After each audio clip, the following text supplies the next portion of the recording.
जाड़ों की रात थी। 10 बजे ही सड़कें बंद हो गई थी और गालियों में सन्नाटा था। बूढ़ी बेवा माँ ने अपने नौजवान बेटे धर्मवीर के सामने थाली परोसते हुए कहा, तुम इतनी रात तक कहाँ रहते हो बेटा? रखे रखे खाना ठंडा हो जाता है। चारों तरफ सोता पड़ गया।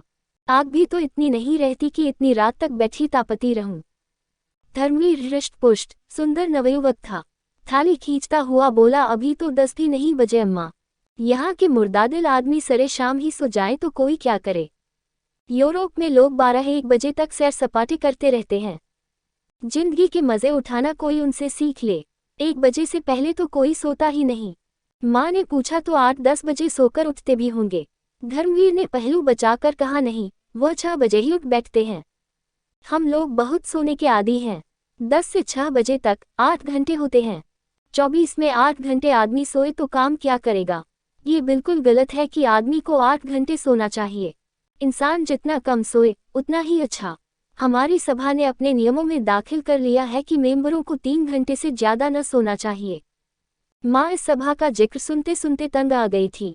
यह न खाओ, वह न खाओ, यह न पहनो, वह न पहनो, न ब्याह करो, न शादी करो, न नौकरी करो, न चाकरी करो, ये सभा क्या लोगों को सन्यासी बनाकर छोड़ेगी? इतना त्याग तो सन्यासी ही कर सकता है। त्यागी सन्यासी भी तो नहीं मिलते। उनमें भी ज्यादातर इंद्रियों के गुलाम, नाम के त्यागी हैं। आज सोने की भी कैद लगा दी। अभी 3 महीने का घूमना खत्म हुआ। जाने कहाँ कहाँ मारे फिरते हैं। अब 12 बजे खाए या कौन जाने रात को खाना ही उड़ा दें। आपत्ति के स्वर में बोली, तभी तो ये सूरत निकल आई है कि चाहो तो एक एक हड्डी गिन लो। आखिर सभा वाले कोई काम भी करते हैं या सिर्फ आदमियों पर कैदे ही लगाया करते हैं? धर्मवीर बोला, जो काम तुम करती हो वही हम करते हैं। तुम्हारा उद्देश्य राष्ट्र की सेवा करना है, हमारा उद्देश्य भी राष्ट्र की सेवा करना है। बूढ़ी विधवा आज़ादी की लड़ाई में दिलो जान से शरीक थी। 10 साल पहले उसके पति ने एक राजद्रोहात्मक भाषण देने के अपराध में सजा पाई थी। जेल में उसका स्वास्थ्य बिगड़ गया और जेल ही में उसका स्वर्गवास हो गया। तब से यह विधवा बड़ी सच्चाई और लगन से राष्ट्र की सेवा में लगी हुई थी। शुरू में उसका नौजवान बेटा भी स्वयं सेवकों में शामिल हो गया था, मगर इधर 5 महीनों से वह इस नई सभा में शरीक हो गया और उसको जोशीले कार्यकर्ताओं में समझा जाता था।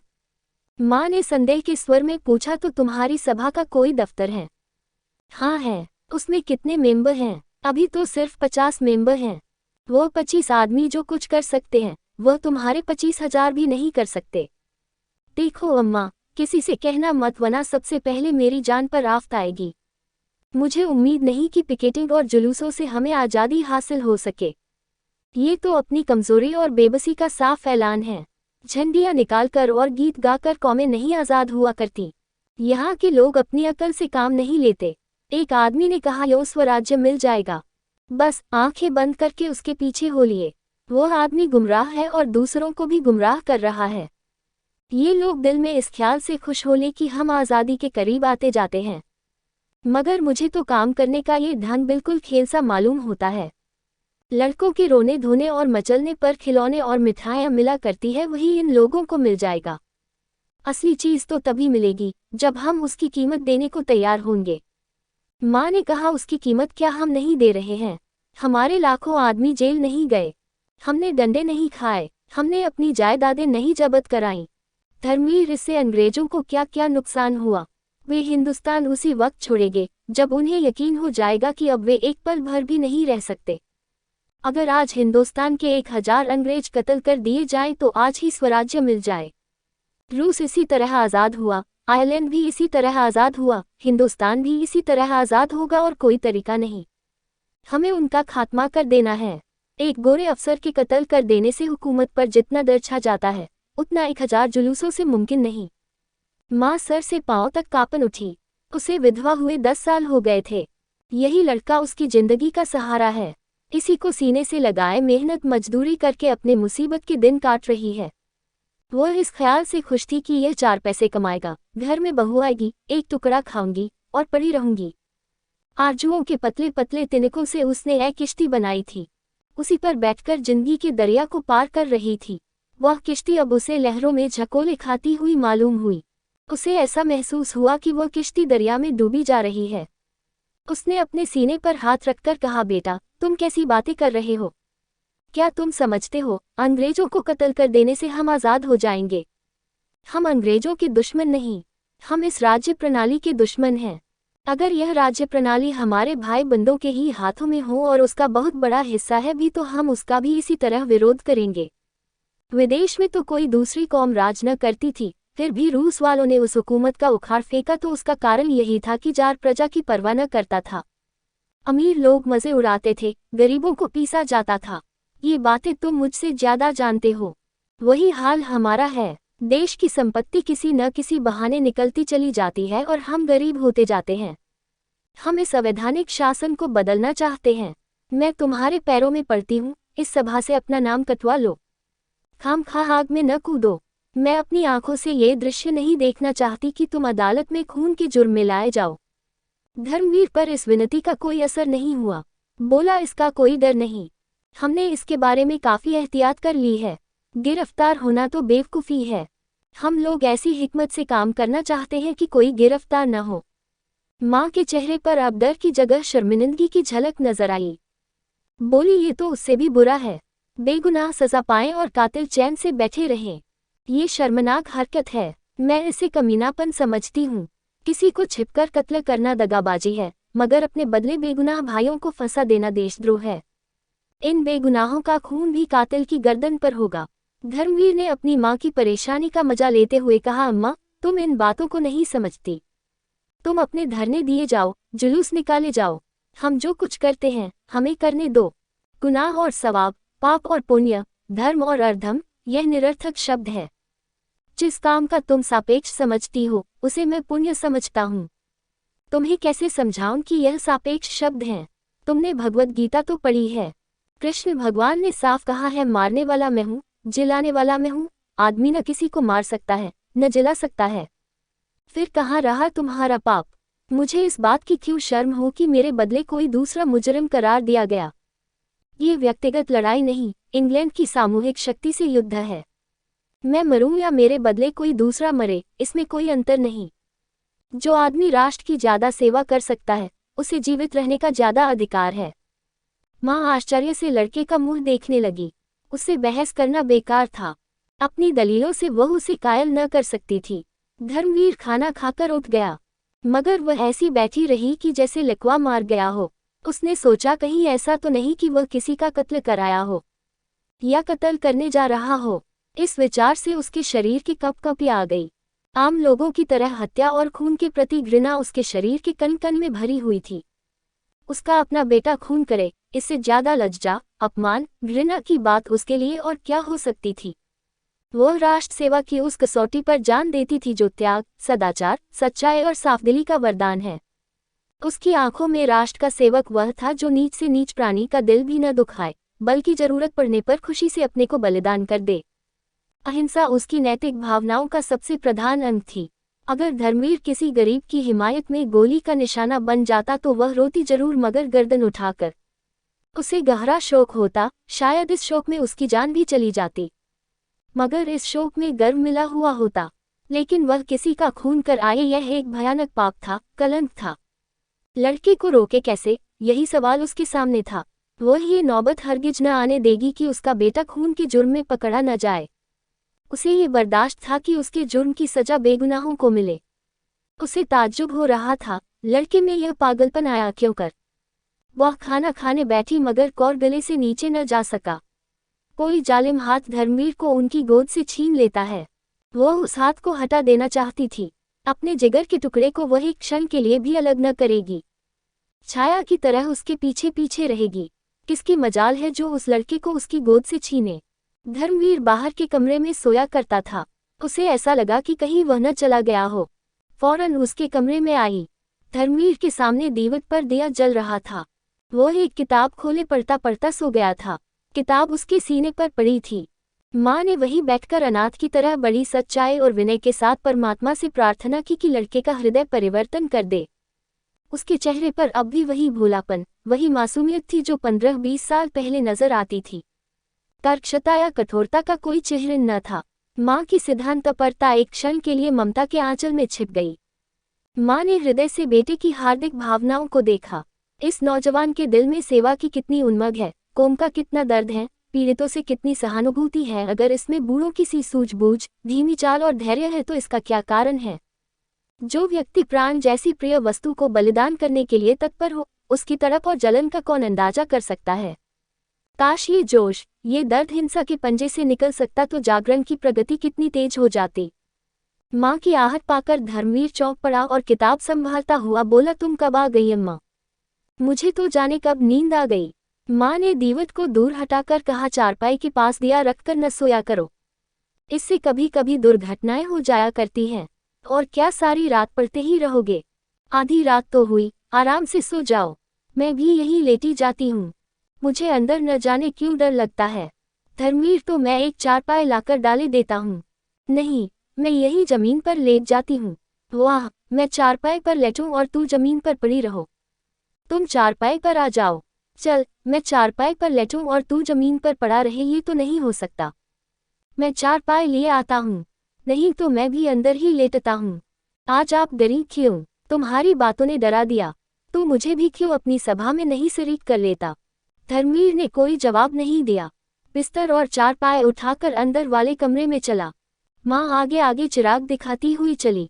कमरे में चारपाई डालकर उस पर लेटता हुआ बोला, अगर मेरी सभा में शरीक हो जाओ तो क्या पूछना। बेचारे कच्ची कच्ची रोटियां खाकर बीमार हो रहे हैं, उन्हें अच्छा खाना मिलने लगेगा। फिर ऐसी कितनी ही बातें हैं जिन्हें एक बूढ़ी स्त्री जितनी आसानी से कर सकती है, नौजवान हरगिज नहीं कर सकते। मसलन, किसी मामले का सुराग लगाना, औरतों में हमारे विचारों का प्रचार करना। मगर तुम दिल्लगी कर रही हो। माँ ने गंभीरता से कहा, नहीं बेटा, दिल्लगी नहीं कर रही, दिल से कह रही हूँ। माँ का दिल कितना नाजुक होता है, इसका अंदाजा तुम नहीं कर सकते। तुम्हें इतने बड़े खतरे में अकेला छोड़कर मैं घर नहीं बैठ सकती। जब तक मुझे कुछ नहीं मालूम था, दूसरी बात थी, लेकिन अब यह बातें जान लेने के बाद मैं तुमसे अलग नहीं रह सकती। मैं हमेशा तुम्हारे बगल में रहूंगी और अगर कोई ऐसा मौका आया तो तुमसे पहले मैं अपने को कुर्बान करूंगी। मरते वक्त तुम मेरे सामने होगे। मेरे लिए यही सबसे बड़ी खुशी है। यह मत समझो कि मैं नाजुक मौकों पर डर जाऊंगी, चीखूंगी, चिल्लाऊंगी, हरगिज नहीं। सख्त से सख्त खतरों के सामने भी तुम मेरी जबान से एक चीख न सुनोगे। अपने बच्चे की हिफाजत के लिए गाय भी शेरनी बन जाती है। धर्मवीर ने भक्ति से विह्वल होकर माँ के पैरों को चूम लिया। उसकी दृष्टि में वह कभी इतने आदर और स्नेह के योग्य न थी। दूसरे ही दिन परीक्षा का अवसर उपस्थित हुआ। ये 2 दिन बुढ़िया ने रिवाल्वर चलाने के अभ्यास में खर्च किए। पटाखे की आवाज पर कानों पर हाथ रखने वाली, अहिंसा और धर्म की देवी इतने साहस से रिवाल्वर चलाती थी और उसका निशाना इतना अचूक होता था कि सभा के नौजवानों को भी हैरत होती थी। पुलिस के सबसे बड़े अफसर के नाम मौत का परवाना निकला और यह काम धर्मवीर के सुपुर्द हुआ। दोनों घर पहुंचे तो माँ ने पूछा, क्यों बेटा, इस अफसर ने तो कोई ऐसा काम नहीं किया, फिर सभा ने क्यों उसको चुना? धर्मवीर माँ की सरलता पर मुस्कुराकर बोला, तुम समझती हो, हमारी कांस्टेबल और सब इंस्पेक्टर और सुपरिंटेंडेंट जो कुछ करते हैं अपनी खुशी से करते हैं। वे लोग जितने अत्याचार करते हैं उनके यही आदमी जिम्मेदार हैं। और फिर हमारे लिए तो इतना ही काफ़ी है कि वह उस मशीन का एक खास पुर्जा है जो हमारे राष्ट्र को चरम निर्दयता से बर्बाद कर रही है। लड़ाई में व्यक्तिगत बातों से कोई प्रयोजन नहीं, वहाँ तो विरोध पक्ष का सदस्य होना ही सबसे बड़ा अपराध है। माँ चुप हो गई। क्षण भर बाद डरते डरते बोली, बेटा, मैंने तुमसे कभी कुछ नहीं मांगा। अब एक सवाल करती हूँ, उसे पूरा करोगे? धर्मवीर ने कहा, यह पूछने की कोई जरूरत नहीं अम्मा, तुम जानती हो मैं तुम्हारे किसी हुक्म से इनकार नहीं कर सकता। माँ, हाँ बेटा, ये जानती हूँ, इसी वजह से मुझे ये सवाल करने की हिम्मत हुई। तुम इस सभा से अलग हो जाओ। देखो, तुम्हारी बूढ़ी माँ हाथ जोड़कर तुमसे ये भीख मांग रही है। और वह हाथ जोड़कर भिखारिन की तरह बेटे के सामने खड़ी हो गई। धर्मवीर ने कहा मारकर कहा, ये तो तुमने बेब सवाल किया अम्मा। तुम जानती हो इसका नतीजा क्या होगा? जिंदा लौटकर न आऊंगा। अगर यहाँ से कहीं भाग जाऊं तो भी जान नहीं बच सकती। सभा के सब मेंबर ही मेरे खून के प्यासे हो जाएंगे और मुझे उनकी गोलियों का निशाना बनना पड़ेगा। तुमने मुझे ये जीवन दिया है, इसे तुम्हारे चरणों पर अर्पित कर सकता हूँ। लेकिन भारत माता ने तुम्हें और मुझे दोनों ही को जीवन दिया है और उसका हक सबसे बड़ा है। अगर कोई ऐसा मौका हाथ आ जाए कि मुझे भारत माता की सेवा के लिए तुम्हें कत्ल करना पड़े तो मैं इस अप्रिय कर्तव्य से भी मुंह न मोड़ सकूंगा। आंखों से आंसू जारी होंगे, लेकिन तलवार तुम्हारी गर्दन पर होगी। हमारे धर्म में राष्ट्र की तुलना में कोई दूसरी चीज नहीं ठहर सकती, इसलिए सभा को छोड़ने का तो सवाल ही नहीं है। हाँ, तुम्हें डर लगता हो तो मेरे साथ न जाओ, मैं कोई बहाना कर दूंगा और किसी दूसरे कॉमरेड को साथ ले लूंगा। अगर तुम्हारे दिल में कमजोरी हो तो फौरन बतला दो। माँ ने कलेजा मजबूत करके कहा, मैंने तुम्हारे ख्याल से कहा था भैया, वरना मुझे क्या डर। अंधेरी रात के पर्दे में इस काम को पूरा करने का फैसला किया गया था। कोक का पात्र रात को क्लब से जिस वक्त लौटे वहीं उसकी जिंदगी का चिराग बुझा दिया जाए। धर्मवीर ने दोपहर ही को इस मौके का मुआयना कर लिया और उस खास जगह को चुन लिया जहां से निशाना मारेगा। साहब के बंगले के पास करील और करौंदे की एक छोटी सी झाड़ी थी, वही उसकी छिपने की जगह होगी। झाड़ी के बाईं तरफ नीची जमीन थी, उसमें बेर और अमरूद के बाग थे। भाग निकलने का अच्छा मौका था। साहब के क्लब जाने का वक्त 7 और 8 बजे के बीच था, लौटने का वक्त 11 बजे था। इन दोनों वक्तों की बात पक्की तरह मालूम कर ली गई थी। धर्मवीर ने तय किया कि 9 बजे चलकर उसी करौंदे वाली झाड़ी में छिपकर बैठ जाए। वहीं एक मोड़ भी था, मोड़ पर मोटर की चाल कुछ धीमी पड़ जाएगी, ठीक इसी वक्त उसे रिवाल्वर का निशाना बना लिया जाए। ज्यों ज्यों दिन गुजरता जाता था, बूढ़ी माँ का दिल भय से सूखता जाता था, लेकिन धर्मवीर के दैनंदिन आचरण में तनिक भी अंतर न था। वह नियत समय पर उठा, नाश्ता किया, संध्या की और अन्य दिनों की तरह कुछ देर पढ़ता रहा। तो 4 मित्र आ गए, उनके साथ 2-3 बाजियां शतरंज की खेली, इत्मीनान से खाना खाया और अन्य दिनों से कुछ अधिक, फिर आराम से सो गया कि जैसे उसे कोई चिंता नहीं है। माँ का दिल उचाट था, खाने पीने का तो जिक्र ही क्या, वह मन मारकर एक जगह बैठ भी न सकती थी। पड़ोस की औरतें हमेशा की तरह आईं, वह किसी से कुछ न बोली, बदहवास सी इधर उधर दौड़ती फिरती थी कि जैसे चूहिया बिल्ली के डर से सुराख ढूंढती हो। कोई पहाड़ सा उसके सिर पर गिरता था, उसे कहीं मुक्ति नहीं, कहीं भाग जाए ऐसी जगह नहीं।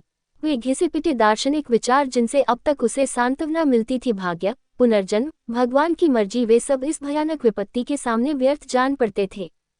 जिरह बख्तर और लोहे की टोपी तीर तुपक से रक्षा कर सकते हैं, लेकिन पहाड़ तो उसे उन सब चीजों के साथ कुचल डालेगा।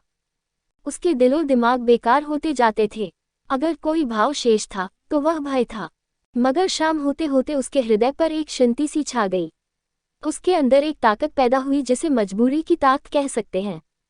चिड़िया उस वक्त तक फड़फड़ाती रही जब तक उड़ निकलने की उम्मीद थी। उसके बाद वह बहेलिये के पंजे और कसाई के छुरे के लिए तैयार हो गई। भाई की चरम सीमा साहस है। उसने धर्मवीर को पुकारा, बेटा कुछ आकर खा लो। धर्मवीर अंदर आया। आज दिन भर माँ बेटे में एक बात भी न हुई थी। इस वक्त माँ ने धर्मवीर को देखा तो उसका चेहरा उतरा हुआ था। वह संयम जिससे आज उसने दिन भर अपने भीतर की बेचैनी को छिपा रखा था, जो अब तक उड़े उड़े से दिमाग की शक्ल में दिखाई दे रही थी, खतरे के पास आ जाने पर पिघल गया था। जैसे कोई बच्चा भालू को दूर से देखकर तो खुशी से तालियां बजाए, लेकिन उसके पास आने पर चीख उठे। दोनों ने एक दूसरे की तरफ देखा, दोनों रोने लगे। माँ का दिल खुशी से खिल उठा।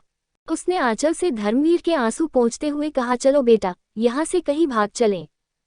धर्मवीर चिंता मग्न खड़ा था।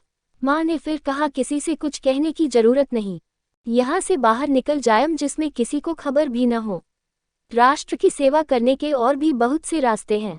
धर्मवीर जैसे नींद से जागा, बोला, यह नहीं हो सकता माँ, कर्तव्य तो कर्तव्य है, उसे पूरा करना पड़ेगा, चाहे रोकर पूरा करो चाहे हंसकर। हाँ, इस ख्याल से डर लगता है कि नतीजा न जाने क्या हो।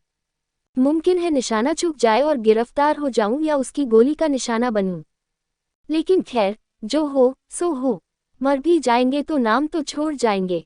क्षण भर बाद उसने फिर कहा, इस समय तो कुछ खाने को जी नहीं चाहता माँ, अब तैयारी करनी चाहिए। तुम्हारा जी न चाहता हो तो न चलो, मैं अकेला चला जाऊंगा।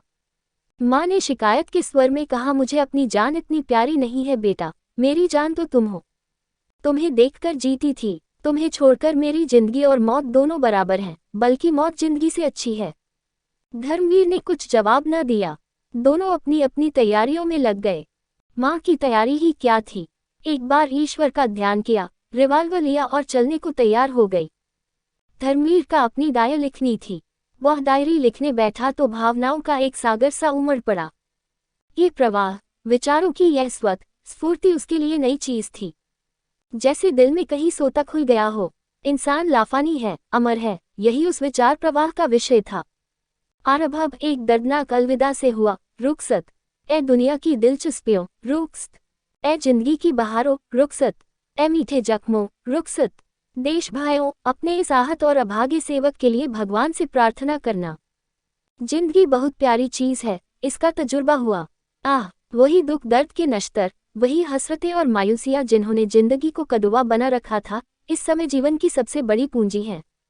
ये प्रभात की सुनहरी किरणों की वर्षा, ये शाम की रंगीन हवाएं, ये गली कूचे, ये दरो दीवार फिर देखने को मिलेंगे। जिंदगी बंदिशों का नाम है, बंदिशें एक एक करके टूट रही हैं। जिंदगी का शिराजा बिखरा जा रहा है। ए दिल की आज़ादी, आओ तुम्हें नाउमीदी की कब्र में दफन कर दूं। भगवान से यही प्रार्थना है कि मेरे देशवासी फले फूले, मेरा देश लहलहाए।